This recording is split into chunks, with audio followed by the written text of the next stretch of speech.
வணக்கம் நண்பர்களே, இது திசை எட்டும் தமிழ்.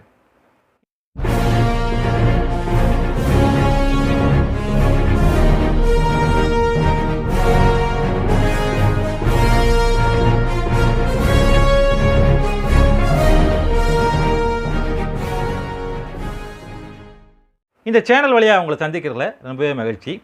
இந்த சேனலில் இன்றைக்கி நம்ம பார்க்கக்கூடிய புத்தகம் எழுத்தாளர் யாருன்னு பார்த்தீங்கன்னா, எழுத்தாளர் ஹெர்மன் ஹெசே அவர்களுடைய சித்தார்த்தா அப்படிங்கிற இந்த நாவலை தான் நம்ம பார்க்க போகிறோம். சித்தார்த்தா அப்படிங்கிற இந்த நாவல் காணல் வெளியீடாக வந்திருக்கு.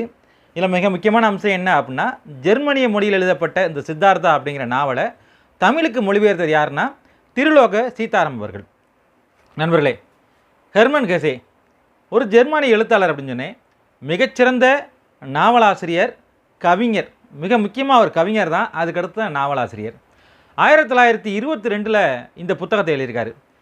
ஏன் சித்தார்த்தா அப்படிங்கிற இந்திய தத்துவத்தை பின்னணியாக கொண்ட இந்த நாவலை எழுதியிருக்காரு அப்படின்னா, இவருடைய அம்மா வழி தாத்தா திருநெல்வேலியில் இருந்திருக்காரு. அதாவது போதனைக்காக திருநெல்வேலிக்கு வந்திருக்காங்க.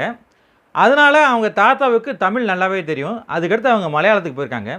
இப்படி இவருடைய பூர்வீகம் ஏதோ ஒரு வகையில் இந்தியாவில் இருந்த காரணத்தினால இந்தியாவுடைய தத்துவங்களை பற்றி மையப்படுத்தி இந்த நாவலை எழுதியிருக்காரு. குறிப்பாக இந்தியாவில் சமண, பௌத்த, இந்து மத தத்துவங்கள் எல்லாத்தையும் படித்த பின்னாடி இந்த நாவலை எழுதியிருக்காரு அப்படின்னு சொல்கிறாங்க. சரி, இந்த சித்தார்த்த நாவல் எப்படி ஆரம்பிக்குது அப்படின்னா, முதல்ல சித்தார்த்தன் ஒரு சோலையில் உட்காந்து தன் நண்பன் கோவிந்தனோட பேசிகிட்டு இருக்கான். சித்தார்த்தனுக்கு என்ன அப்படின்னா, இயல்பாகவே அவங்க அப்பா பெரிய மன்னருங்கனால ஆய கலைகள் எல்லா கலையும் கற்று தேர்ந்துட்டான். எல்லா விதமான ஞானங்களும் அவனுக்கு கொடுத்துட்டு தான் அவங்க அப்பா நினைக்கிறாரு. இருந்தாலும் அவனுக்கு ஏதோ ஒரு தேடல் இருந்துகிட்டே இருக்குது. எனக்கு இது போதாது, இன்னும் எனக்கு தெரிய வேண்டியது நிறைய இருக்குது. வாழ்க்கையில் ஒன்றுனா யோசிக்கிறான். ஆன்மானா என்ன? ஏன் அப்படின்னா, உபநிஷதங்களில் சொல்லியிருக்காங்க, மனிதன் உறங்கும்போது அவன் ஆன்மாவோடு கலந்திருக்கிறான் அப்படின்னு சொல்கிறாங்க. அதாவது தூங்கும்போது உடம்பு மட்டும் தான் ரெஸ்ட் இருக்குது, ஆனால் அவன் ஆன்மாவோடு இருக்கான் அப்படின்னு சொல்கிறாங்க. அப்போ இந்த ஆன்மானா என்ன? இதோடைய தேடல் எப்படி கண்டுபிடிக்கிறது?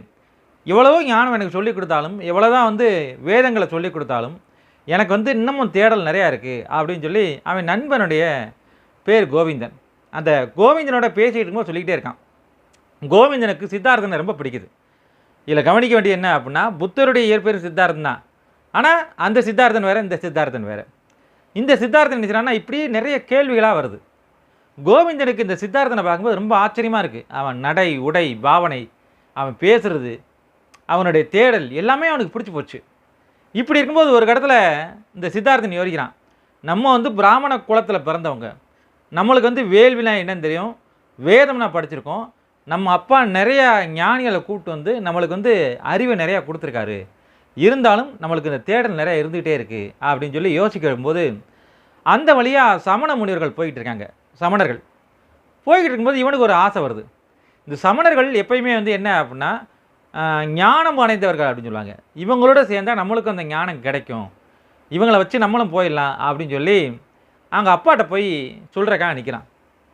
அப்பா அந்த மாதிரி நான் சமணரோட சேர போகிறேன், நான் ஒரு சமணனை ஆக போகிறேன் அப்படின்னு அவங்க அப்பாவுக்கு தாங்க முடியல. ஏன்னா செல்வ செழிப்போடு வளர்ந்த ஒரு ராஜகுமாரன் டக்குன்னு அப்பா முன்னாடி நின்று நான் ஒரு சமணன் ஆக போகிறேன் இப்படி சொன்னவொடனே அவருக்கு ரொம்ப நொந்து நூலாக போயிடுறாரு. பொண்ணு என்ன சொல்கிறாருன்னா, நீ ஏன் போகணுமா, உனக்கு தான் எல்லா வேள்விகளும் அதே மாதிரி ஞானமும் கொடுத்துட்டேனே, இதுக்கு மேலே என்ன அப்படின்னு கேட்டவொடனே அவன் சொல்கிறான், எனக்கு ஞானம் கிடைச்சா நான் நினைக்கவே இல்லை, எல்லா ஸ்லோகங்களும் தெரியும், வேள்வியும் தெரியும், எல்லாம் தெரியும், இருந்தாலும் எனக்கு தேடல் இருந்துகிட்டே இருக்குது, நான் அப்படிங்கிற ஒரு தேடல் இருந்துகிட்டே இருக்குது, அது சமணரோடு சேர்ந்தாதான் என்னால் முடியும், நானும் சமணன் ஆக போகிறேன் அப்படிங்கிறான். அவங்க அப்பா முடியவே முடியாது அப்படிங்கிறாரு. இவன் ஒரு நாள் முழுதும் அந்த அறையோட வாசல்லே நிற்கிறான். மறுநாள் காலைல கதவை திறந்து பார்க்குறேன், அவன் அப்பையும் நின்றுக்கிட்டு இருக்கான். நான் சமணன் ஆக போகிறேன், நீங்கள் உத்தரவு கொடுங்க அப்படின்னே ஒரு கட்டத்துக்கு மேலே அவர் புரிஞ்சு வச்சு, இனியும் நம்ம பையனை அனுப்பாட்டினா அவன் பாட்டு போயிடுவான் அப்படின்னு சொல்லிட்டு, சரி நீ போய் அப்படி ஒரு ஞானம் கிடச்சா அந்த ஞானத்தை தத்துவத்தை எனக்கு சொல்லு, நான் உன்கிட்ட கற்றுக்கிறேன் அப்படிங்கிறாரு. சரி அப்படின்னு சொல்லி அவன் அங்கேருந்து வேலைக்கு போகிறான். அவனோட கோவிந்தன் வந்துடுறான். 2 பேரும் போய் நினைச்சிட்டாங்க அப்படின்னா, இந்த சமணர்கள் இருக்கிற ஏரியா பார்த்து உள்ளே போயிட்டாங்க. உள்ளே போய் அங்கே பார்த்திங்கன்னா வயசான சமணர்கள் நிறைய பேர் இருக்காங்க. இளம் சமணர்கள் வயசான ஆட்கள் வரைக்கும் சமணனாக இருக்காங்க. இவங்க போய் எங்களையும் இந்த இதில் பீடத்தில் சேர்த்துக்குங்க அப்படின்னு அவங்க சரிஞ்சு அப்படி சேர்த்துக்கிறாங்க. சமணனை இவனு போகிறான். சமணர்களுக்கு நம்மளுக்கே தெரியும், குளிக்க மாட்டாங்க. தாடி வளர்த்து பசி சாப்பாடு அப்படின்னா போதும். அவங்களுக்கு என்ன ஒத்த வேலை மட்டும்தான். நம்ம காலை மதியம் இரவு சாப்பிட்றோம் இல்லையா, அவங்க ஒரு வேளை மட்டும்தான் பிச்சை எடுத்து அந்த உணவை உண்டு ஒவ்வொரு இடத்துக்காக மாறி மாறி போய்கிட்டே இருப்பாங்க. பெரும்பாலும் இந்த துறவிகள் ஞானிகளுடைய வழக்கமே என்ன அப்படின்னா, குறிப்பாக பௌத்த மதத்துலேயும் சமண மத துறவிகளையும் ஒரு முக்கியமான விஷயம் என்ன அப்படின்னா, ஒரு இடத்துல திங்கக்கூடாது. ஏன் ஒரு இடத்துல தங்கக்கூடாது அப்படின்னா, ருசி கண்டு போயிடும். ஒரு இடத்துல ஒரு சாப்பாட்டு ருசியை கண்டு நம்ம இங்கேயே இருந்தலாம் அப்படின்னா அவன் வந்து கல்யாண ஆசை வந்துடும். அதனால் அவங்க என்ன செய்வாங்கன்னா, ஒரு இடத்துல தங்கக்கூடாது அப்படிம்பாங்க.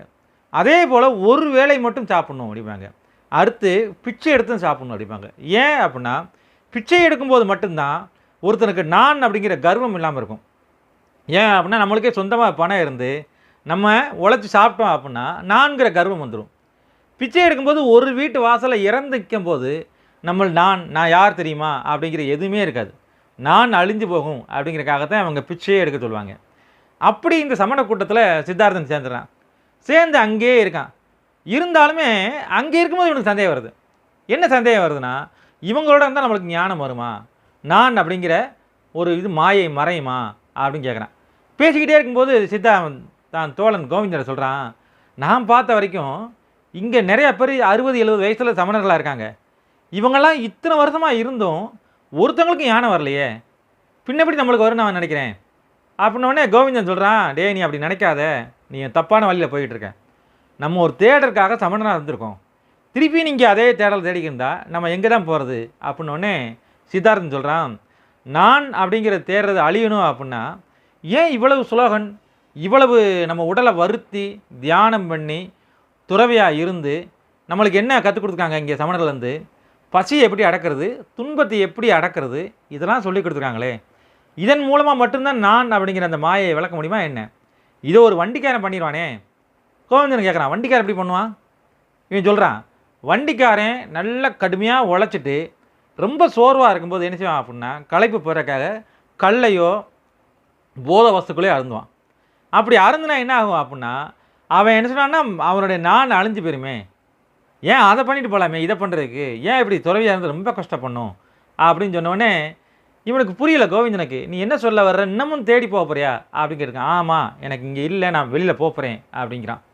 சரி அப்படின்னு சொல்லிக்கிட்டு இருக்கும்போதே ஒரு நாள் ஒரு செய்தி வருது, கௌதம புத்தர் பக்கத்தில் ஒரு ஊருக்கு வந்திருக்காரு அப்படின்னு சொன்னோடனே எல்லாரும் போகிறாங்க அவரை பார்க்குறக்காக. இப்போ இவன் சொல்கிறான், கோவிந்தன்ட்ட சொல்கிறான் சித்தார்த்தன், நம்மளும் அவர் போய் பார்க்க போவோம், அவர் நல்லா பேசுகிறான்னு கேள்விப்பட்டேன் அப்படின்னு சொன்னோடனே கோவிந்தன் சரி அப்படின்னு சொல்லிக்கிறான். 2 பேரும் சமணர்கிட்ட போய் சொல்கிறாங்க, நாங்கள் இங்கேருந்து விளைவிக்கிறோம் அப்படின்னு. சமணர்கள் கோவப்படுறாங்க, இங்கேருந்து கற்றுக்கடா, நீ வெளியே என்னத்தை கற்றுக்கிட போகிற அப்படிங்கிறாங்க. இல்லை நாங்கள் வெளியில் போகிறோம்னு சொல்லி 2 பேருமே வெளியில் வந்துடுறாங்க. வெளியில் வந்து கௌதம புத்தரை பார்க்குறக்காக போகிறாங்க. அவர் இன்னொரு இடத்துல இருக்கார், இருங்க நாளைக்கு வந்துடுவார் அப்படின்னோடனே அங்கேயே தங்கி தூங்கிட்டு மறுநாள் காலையில் எழுந்திரிக்கிறாங்க. கௌதம புத்தர் வந்துட்டார். கௌதம புத்தரை பார்த்தோன்னே இவங்களுக்கு ஒரு ஒளி தெரியுது, இவர்கிட்ட நம்ம நிறையா கற்றுக்கலாம் அப்படின்னு சொல்லிட்டு 2 பேரும் அவருடைய போதனையில் கேட்குறாங்க. போதனையில் கேட்டு முடித்த உடனே இந்த கோவிந்தன் நினச்சிடான்னா, நான் வந்து துறவியாக மாறப்போகிறேன், புத்த மதத்தில் சேரப்போகிறேன் அப்படிங்கிறான். சரி நீ சேர்ந்துக்கோ அப்படிங்கிறான். உடனே கோவிந்தன் கேட்குறான், ஏன் நீ வரலையா, இப்போ தான் போதனையை கேட்டியே, அவர் எவ்வளோ அரிப்புறமாக அறிவுரை சொல்கிறாரு, எவ்வளோ ஸ்லோகங்கள் சொல்கிறாரு, எனக்கு பிடிச்சிருக்கு அப்படின்னே. சரி நீ சேர்ந்துக்கோ அப்படின்னே கோவிந்தனுக்கு ஒன்றும் புரியலை. சரி அப்படின்னு சொல்லிட்டு புத்த மதத்தில் அவன் சேர்ந்துடுறான். இவன் அங்கேருந்து வெளியே போகலான்னு முடிவெடுத்துட்டான். முடிவெடுத்த உடனே புத்தர்கிட்ட மறுநாள் பேசுகிறான், புத்த நான் இங்கேருந்து வெளியே கிளம்புறேன் அப்படின்னே புத்தர் கேட்குறாரு, ஏன் நான் சொன்ன தத்துவங்கள்லாம் நீ கேட்டேல அப்படிங்கிறாரு. உடனே இவன் கேட்டுக்கிறான். எல்லாம் கேட்டுட்டு இவன் என்ன சொல்கிறான்னா, சித்தார்த்தன் சொல்கிறான், என்னை மன்னிக்கணும், ஞானம் அப்படிங்கிறது உங்களுக்கு கிடச்சிருச்சு, அந்த ஞானத்தை பற்றி நீங்கள் சொல்லலாம், ஆனால் அந்த அறிவுரையை கேட்டால் எங்களுக்கு ஞானம் வராது. ஞானம் என்பது அடைதலை தான் இருக்குது, அந்த அடைதலை தேடி நான் போவேன், எனக்கு எப்போ அந்த அனுபவத்தின் மூலமாக அந்த ஞானம் கிடைக்குதோ அப்போ தான் எனக்கு ஞானம் கிடைக்கும். நீங்கள் சொல்கிற அறிவுரையை கேட்டால் அறிவின் மூலமாக ஒருத்தன் ஞானம் அடைய முடியாது. சொல்கிறது வந்து அறிவு தான். ஒருத்தனுக்கு சொல்கிறது வந்து என்ன அப்படின்னா அறிவை தான் சொல்ல முடியுமே ஒழிய ஞானத்தை சொல்ல முடியாது. ஞானம் என்பது அவனை அடையணும். எனக்கு இங்கே இருந்தால் ஞானம் கிடைக்காதுன்னு சொல்லி அவன் வெளியே போயிடுறான். வெளியே போயிட்டு என்ன நினைக்கிறான்னா, நமக்கு நிறைய அனுபவம் கிடைக்கணும், அந்த அனுபவத்தின் மூலமாக ஞானம் கிடைக்கலாம் இல்லையா அப்படின்னு சொல்லிட்டு ஒரு படகோட்டி, ஒரு ஆறு குறுக்கு இருக்குது, அந்த ஆற்றுல ஒரு படகோட்டி இருக்கான், அவன் பேர் வாசுதேவன் பேர்.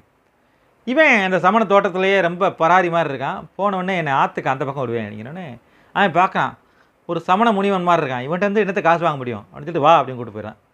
இவன் ஆற்றுக்கு அந்த பக்கம் போயிட்டு அந்த ஊரில் கமலா அப்படிங்கிற ஒரு தாசி இருக்கா, அவளை போய் பார்ப்போம் அப்படின்னு சொல்லி போய் பார்க்குறான். அவன் அழகில் வந்து மயங்கிறான். அந்த தாசிக்கு இவனை பார்த்தவொடனே ஒரு ஆசை வருது. எவ்வளவு வாலிப்பான ஒரு மன்னன் மாதிரி இருக்கான், ஆனால் இப்போ தோற்றம் பார்த்தீங்கன்னா ஒரு முனிவன் மாதிரி இருக்கான் அப்படின்னு சொன்னோடனே இவனுக்கு ஆசையின் விளைவில் அவன் சொல்கிறான், நான் இங்கேயே இருந்துடுறேனே அப்படிங்கிறான். அவளுக்கு ரொம்ப ஆசையாக இருக்குது. சரி நீ இங்கே இரு, ஆனால் உனக்கு வாழ்க்கையில் பணம் ரொம்ப முக்கியம், அதை எப்படி அடையலான்னு சொல்லி நான் சொல்லி தரேங்கிறான். ஏன்னா அவள் தாசி இல்லையா, சும்மா சும்மா வந்துட்டு போக முடியாது, காசு கொடுத்து தான் வர முடியும். அப்போ என்ன சொல்கிறான்னா, இவன் எனக்கு வேணும், இருந்தாலும் பணம் வேணும் அப்படிங்கிறக்காக இந்த சித்தார்த்தன் என்ன காமசுவாமி அப்படிங்கிற ஒருத்தன்ட்டு அனுப்புகிறான். அந்த காமசுவாமி யாருன்னா அந்த ஏரியாவிலே பெரிய வியாபாரி, அவன் இவருடைய கஸ்டமர். இப்போ இவன் என்ன சொல்கிறான்னா அறிமுகப்படுத்தி வைக்கிறான், இவன் தான் எனக்கு ரொம்ப வேண்டப்பட்ட ஆள், சித்தார்த்தன் பேர், பெரிய ஞானி, இவனுக்கு நிறைய ஞானம் இருக்குது, உன் வியாபாரத்துக்கு உதவுவான், ஆனால் ஒன்று இவனை வேலைக்காரமாக வச்சுருக்கூடாது, சமமாக நடத்தணும் அப்படிங்கிறான். சரி அப்படின்னு சொல்லி அவனுக்கு கூப்பிட்டு போயிடுறான். கூப்பிட்டு போயிட்டு சொல்கிறான், உடனே இவன் என்ன சொல்கிறான்னா, எனக்கு வியாபாரம் தெரியும், நானும் போய் உனக்கு என்ன செய்கிறேன்னா ஒவ்வொரு இடத்துல போயிட்டு வியாபாரத்தை பிடிச்சி வர்றேன்னு சொல்லி போகிறான். போன இடங்களில் இவன் வியாபாரத்தெல்லாம் பிடிக்கலை, அங்கே போய் வியாபாரத்தை கற்றுக்குறான். ஒரு கடத்தில் காமசாமி கேட்குறான், நீ போய் பெருசாக ஒன்றும் பண்ணலையே, ஆனால் நீ ஏதோ பண்ணிக்கிட்டு இருக்க, ஆனால் என் வியாபாரத்துக்கு இதெல்லாம் பயன்படாது அப்படின்னு சொன்னவொடனே அந்த சித்தார்த்தன் சொல்கிறான்னா, எனக்கு இதுவும் தேவையில்லை அப்படின்னு சொல்லிட்டு நான் வேற ஒரு இடத்துக்கு போகிறேன்னு சொல்லிட்டு மறுபடியும் அந்த ஆத்தங்கரைக்கு வரான். ஆத்தங்கரைக்கு வந்தோன்னா அதே மாதிரி படம் கொட்டியிருக்கான். அவன் பேர் வாசுதேவன். இவன் நல்லா ட்ரெஸ் பண்ணி பெரிய வியாபாரி மாதிரி இருக்கான். அவன் சொல்கிறான், உங்களை பார்த்தா ரொம்ப ஆடை ரொம்ப நல்லா அணிஞ்சிருக்கீங்களே அப்படின்னு. இவன் சொல்கிறான், அந்த ஆடை மட்டும்தான் எனக்கு ரொம்ப பெரிய லக்ஸுரியான விஷயம், மற்றபடி நான் பெரிய ஆள்லாம் கிடையாது, இன்னும் சொல்லப்போனால் இந்த போட்டில் போகிறக்கான காசு என்கிட்ட கிடையாது, பரவாயில்லையா அடிக்கிறான். உடனே அந்த இவன் சொல்கிறான், பரவாயில்ல நீ ஏன் கூடயே தங்கிக்கோ அப்படிங்கிறான். சரி அப்படின்னு சொல்லிட்டு அந்த ஆற்றங்கரை ஓரமாக இருந்து அவன் குடிசையிலே தங்கி அந்த ஆற்றுல போட் ஓட்டுறன்னு கற்றுக்கிறான். கற்றுக்கிட்ட பின்னாடி என்ன ஆகுது அப்படின்னா, ஒரு நாள் மயங்கி போய் எல்லாமே இவனுக்கு நொடிச்சு போயிடுது. நம்ம என்னத்த அனுபவத்தை கண்டோம், ஒன்றுமே பண்ண முடியலையே அப்படின்னு சொல்லிட்டு ஒரு இடத்துல மயங்கி விழுந்துடுறான். அப்போ ஒரு பௌத்த துறவி வந்து இவனை தூக்குறான். தூக்குனா பார்த்தா தெரியுது அது கோவிந்தன். உடனே கோவிந்தன் சொல்கிறான், சித்தார்த்தா நீயா இது அப்படிங்கிறான். ஆமாம், நான் இங்கேயே இருக்கலாம் முடிவு பண்ணிட்டேன் அப்படின்னு சொல்லிட்டு அதுக்கப்புறம் அந்த வாசுதேவன் குடியிலே இருந்துட்டான். இப்படி இருந்துகிட்டே இருக்கவன் என்ன ஆகுது அப்படின்னா, அந்த வாசுதேவன் போட்டில் போய்கிட்டே இருக்காங்க. இப்படி காலங்கள் ஓடிட்டே இருக்குது. ஒரு கடத்தில் இந்த கமலாங்கிற அந்த அம்மா இருக்காங்களே, தாசி இருக்கா இல்லையா, அது புத்தன் இறந்துட்டாரு அப்படின்னு சொல்லி கேள்விப்பட்டு அவரை பார்க்குறக்காக போகிறாங்க. அவர் இறந்து பார்க்குறக்காக போகிறாங்க. அப்படி வரும்போது தன்னுடைய காதலன் சித்தார்த்தனை பார்த்துட்டா. பார்த்தவுடனே அதில் சிக்கல் என்ன, முந்தின நாள் அங்கே வரும்போது அவளுக்கு நைட்டு பாம்பு கடிச்சிருச்சு. பாம்பு கடிச்சுன்னா கையில் ஒரு குழந்தைய கூட்டுறா, பாம்பு கடிச்சு இறக்குற தருவாயில் இருக்கா. அப்போ தான் சித்தார்த்தனை பார்க்குறா. சித்தார்த்தன் சொல்கிறான், கமலா நீயா அப்படின்னு. ஆமாம், இது உன்னுடைய குழந்தை அப்படிங்கிறா. நீ பெத்த பிள்ளை தான் இது அப்படிங்கிறா குட்டி சித்தார்த்தன். இவன் பார்க்குறான், என்னுடைய குழந்தையா அது அப்படின்னு சொல்லி அவன் இறந்தோடனே ரொம்ப அழுதுட்டு அந்த குழந்தைய வளர்க்க ஆரம்பிச்சிட்டான். குழந்தை வளர வளர வளர இவன் பேச்சை கேட்க மாட்டேங்குது. ஒரு கடத்தில் இவன் என்ன சொன்னாலும் கேட்க மாட்டேங்குது. ஒரு கடத்தில் இவன்ட்டு பிரிஞ்சு ஓடியே போயிடுது. அப்போ அந்த வாசகன் சொல்கிறான், ஒன்றை மாதிரி தான் உன் பிள்ளையும், அதனால் என் போய் தேடாத. ஏன் அப்படின்னா, நீ ஒரு காலத்தில் ஞான தேடல் வேணும்னு சொல்லி உங்கள் அப்பாட்ட இருந்து பிரிஞ்சு வச்சேன், இப்போ உன் மகன் உன்னை தாண்டி போகிறான்னா நீ இப்போ சாமி இரு அப்படின்றான். ஒரு கட்டத்தில் வாசுதேவனும் வெளியே போய் ஞானி ஆயிடுறான். இப்போ சித்தார்த்தன் படகோட்டுறான். படகோட்டி கனிஞ்ச நிலையில் இருக்கான். அப்போ ஊர் பூரா செய்தி பரவுது, ஒரு படகோட்டி ஞானி ஒரு இருக்காரு, அவர்கிட்ட போனால் எல்லாம் ஞானம் கிடைக்குது அப்படிங்கிறாங்க. இவனுக்கு ஞானம் கிடச்சிருது. என்ன ஞானம் கிடைக்குதுன்னா, ஆற்றில் போகும்போது ஆற்றினுடைய ஓசையை கேட்டுகிட்டே இருக்கான். ஆறு பிறந்து அருவியாக விழுந்து பல இடங்களில் அமைதியாக போய் ஆற்றோட கலக்குது. இப்படி டெய்லி ஒரு சம்பவங்கள் இவனுக்கு வந்துக்கிட்டே இருக்குது. வந்தவொடனே அவன் ஞானியாக போயிடுறான். எல்லோரும் ஞானி தேடி வர்றாங்க. ஒரு காலத்தில் கோவிந்தனும் வர்றான். கோவிந்தன் வந்து என்ன சொல்கிறான் அப்படின்னா, ஞானியே எனக்கு வந்து உங்களுடைய அனுபவத்தை ஞானத்தை கொடுங்க அப்படிங்கிறோடனே இவன் சொல்கிறான், கோவிந்தா என்ன தெரியலையா அப்படின்னு கேட்குறான். உடனே கோவிந்தன் சொல்கிறான், யார் சித்தார்த்தனா அது அப்படின்னு கேட்டோன்னே ஆமாம் அப்படிங்கிறான். எப்படி ஞானம் உனக்கு வந்தது அப்படின்னோடனே இவன் எல்லாத்தையும் சொல்லிவிட்டு, இவன் ஏற்கனவே சொல்லியிருக்கான், அறிவை மூலம் கடத்தலாம், ஒரு ஆலோசனை மூலம் அறிவுரை வந்து என்ன சொல்லலாம்னா அறிவை கடத்தலாம், ஞானத்தை கடத்த முடியாது இல்லையா. உடனே அவனை கெட்டி முடிச்சு என் நெத்தியில் முத்தம் கொடு அப்படிங்கிறான். கோவிந்தனுக்கு புரியலை. சித்தார்த்தன் சொல்கிறான் முத்தம் கொடு அப்படிங்கிறான். ஏன் நெத்தியில் முத்தம் கொடுத்தோடனே பிறப்பு இறப்பு தாசிட்ட போனது அங்கே போனது ஏகப்பட்ட அனுபவங்கள் சேர்ந்து எல்லாம் சேர்ந்து திரண்டு வருது. எல்லாத்துலேருந்தும் ஞானம் கணிஞ்சு அவனுக்கு ஞானம் போகிறதா ஹெசி இந்த நாவலை முடிச்சிருக்காரு. ஹெர்மன் ஹெசி இந்த நாவலை அப்படியே முடிச்சிருக்காரு. என்ன அப்படின்னா, ஒருவன் அனுபவங்களின் வாயிலாகத்தான் ஞானத்தை அடைய முடியும் அப்படிங்கிறார். இன்னும் சொல்லப்போனால் இந்து மத தத்துவத்தில் ஒரு வழிமுறை இருக்குது. என்ன அப்படின்னா, பிரம்மச்சரியம், கிரகஸ்தம், வானப்பிரசம், துறவரம். அதாவது ஒருத்தன் முதல்ல 14 வயது வரைக்கும் பிரம்மச்சரியம், அதாவது பாடத்தலைமையை கற்றுக்கிறது. அடுத்து கிரகஸ்தன், கல்யாணம் முடிக்கிறது. அந்த அனுபவத்தை தாண்டி வனப்பிரசம்னா இல்லற வாழ்க்கையிலேருந்து விடுபடுறது. அதுக்கடுத்து துறவரம், தன்னுடைய நான் அப்படிங்கிற தேடலேருந்து வெளியே போகிறது. இப்படி 4 நிலைகள் இருக்குது.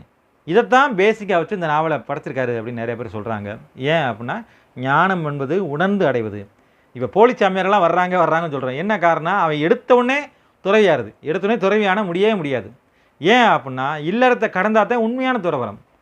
அதையும் இவர் சொல்கிறாரு. கிட்டத்தட்ட 4 படிநிலைகள், 3 படிநிலை தாண்டினா தான் ஞானம் கிடைக்கும் அப்படிங்கிற மையப்படுத்தான் இந்த ஹெர்மன் ஹெசே சித்தார்த்த நாவல் இருக்காரு. உலக மொழிகள், நிறையா மொழிகளில் கோடிக்கணக்கான பிரதிகள் வெளியிடப்பட்ட ஒரு புத்தகம் அப்படின்னு சொல்லலாம். இதில் மொழிபெயர்த்து யாருன்னா திருலோக சீதாராம் அப்படின்னு.